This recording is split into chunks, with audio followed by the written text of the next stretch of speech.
ಪಶ್ಚಿಮ ಬಂಗಾಳದ ತೃಣಮೂಲ ಕಾಂಗ್ರೆಸ್ ಪರಿಶಿಷ್ಟ ಜಾತಿಗಳನ್ನು ಕುರಿತು ಅಪಮಾನಕರ ಹೇಳಿಕೆಯನ್ನು ಖಂಡಿಸಿ ಶಿಸ್ತು ಕ್ರಮಕ್ಕೆ ಆಗ್ರಹಿಸಿ ದಕ್ಷಿಣ ಕನ್ನಡ ಬಿಜೆಪಿ ಎಸ್ಸಿ ಮೋರ್ಚಾದ ವತಿಯಿಂದ ಜಿಲ್ಲಾ ಚುನಾವಣಾಧಿಕಾರಿಗಳ ಮುಖಾಂತರ ರಾಷ್ಟ್ರಪತಿಗಳಿಗೆ ಮನವಿಯನ್ನು ಸಲ್ಲಿಸಲಾಯಿತು. ದಕ್ಷಿಣ ಕನ್ನಡ ಬಿಜೆಪಿ ಎಸ್ಸಿ ಮೋರ್ಚಾದ ನಿಯೋಗ ಚುನಾವಣಾಧಿಕಾರಿ ಶಿವರಾಮ್ ಅವರಿಗೆ ಮನವಿಯನ್ನು ಸಲ್ಲಿಸಿದರು. ಈ ಸಂದರ್ಭ ಮಾತನಾಡಿದ ಬಿಜೆಪಿ ಎಸ್ಸಿ ಮೋರ್ಚಾದ ಜಿಲ್ಲಾಧ್ಯಕ್ಷರಾದ ವಿನಯ್ ನೇತ್ರ ದಡಲ್ಕಾಡ್ ಅವರು, ಪಶ್ಚಿಮ ಬಂಗಾಳದ ತೃಣಮೂಲ ಕಾಂಗ್ರೆಸ್ ನಾಯಕಿ ಸುಜಾತಾ ಮಂಡಲ್ ಖಾನ್ ಅವರು ಪರಿಶಿಷ್ಟ ಜಾತಿಯವರು ನೈಜವಾಗಿಯೇ ಬೇಡುವ ಭಿಕ್ಷುಕರು ಎಂಬ ಹೇಳಿಕೆಯನ್ನು ನೀಡುವ ಮೂಲಕ ಪರಿಶಿಷ್ಟ ಜಾತಿಯ ಸ್ವಾಭಿಮಾನಕ್ಕೆ ಧಕ್ಕೆ ತರುವಂತೆ ಅವಮಾನಿಸಿದ್ದಾರೆ ಅಂತ ಹೇಳಿತು. ಬಹಳಷ್ಟು ಒಂದು ಕೆಳಮಟ್ಟದಲ್ಲಿ ಇವತ್ತು ಚುನಾವಣಾ ಸಂದರ್ಭದಲ್ಲಿ ನಿಂದಿಸಿರುವಂಥದ್ದು ಇವತ್ತು ರಾಜ್ಯಾದ್ಯಂತ ಇವತ್ತು ಬಹಳಷ್ಟು ಎಲ್ಲ ದಲಿತರ ಪಾಲಿಗೆ ಬಹಳಷ್ಟು ನೋವಾಗಿದೆ.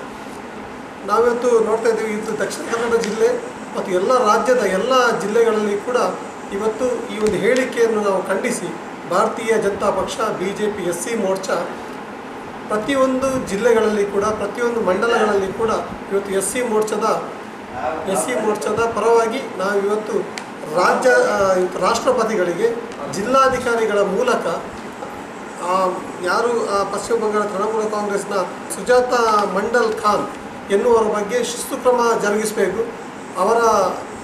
ಅವರಿಗೆ ಅಟ್ರಾಸಿಟಿ ಕಾಯ್ದೆಯನ್ನು ಬಳಸಿಕೊಂಡು ಸೂಕ್ತವಾದಂಥ ಅವರಿಗೆ ಒಂದು ದಂಡನ ಒಂದು ಶಿಕ್ಷೆಯನ್ನು ಕೊಡಬೇಕು ಅನ್ನೋ ಮೂಲಕ ದಕ್ಷಿಣ ಕನ್ನಡ ಜಿಲ್ಲಾ ಬಿಜೆಪಿ ಎಸ್ಸಿ ಮೋರ್ಚಾದ ಪರವಾಗಿ ನಾವು ಈ ಒಂದು ಮನವಿಯನ್ನು ಜಿಲ್ಲಾಧಿಕಾರಿ ಮುಖಾಂತರ ರಾಷ್ಟ್ರಪತಿಗಳಿಗೆ ಇವತ್ತು ಸಲ್ಲಿಸ್ತಾ ಇದ್ದೇವೆ. ಈ ಸಂದರ್ಭ ನಿಯೋಗದಲ್ಲಿ ಎಸ್ಸಿ ಮೋರ್ಚಾದ ಜಿಲ್ಲಾ ಕಾರ್ಯದರ್ಶಿ ಮನೋಜ್ ಕುಮಾರ್, ರಾಜ್ಯ ಸಮಿತಿಯ ಸದಸ್ಯರಾದ ದಿನೇಶ್ ಅಮಟೂರು ಪಾಲ್ಗೊಂಡಿದ್ದರು.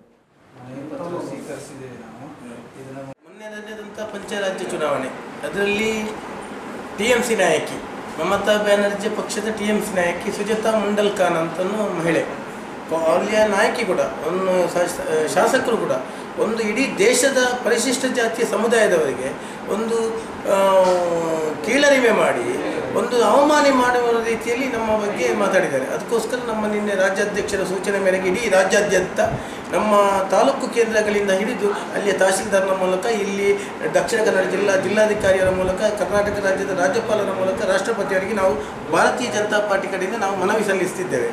ಈ ಮನವಿಯನ್ನು ಪರಿಗಣಿಸಿ ರಾಷ್ಟ್ರಪತಿಯವರಿಗೆ ರಾಜ್ಯಪಾಲರು ಕಳಿಸ್ತಾರೆ. ಅದನ್ನು ಪರಿಗಣಿಸಿ ಅದೇ ಸುಜಾತಾ ಮಂಡಲ್ ಖಾನ್ ಅವರ ಬಗ್ಗೆ ಸೂಕ್ತ ಕಾನೂನು ಕ್ರಮ ತೆಗೊಳ್ಬೇಕು ಅನ್ನೋ ದೃಷ್ಟಿಯಲ್ಲಿ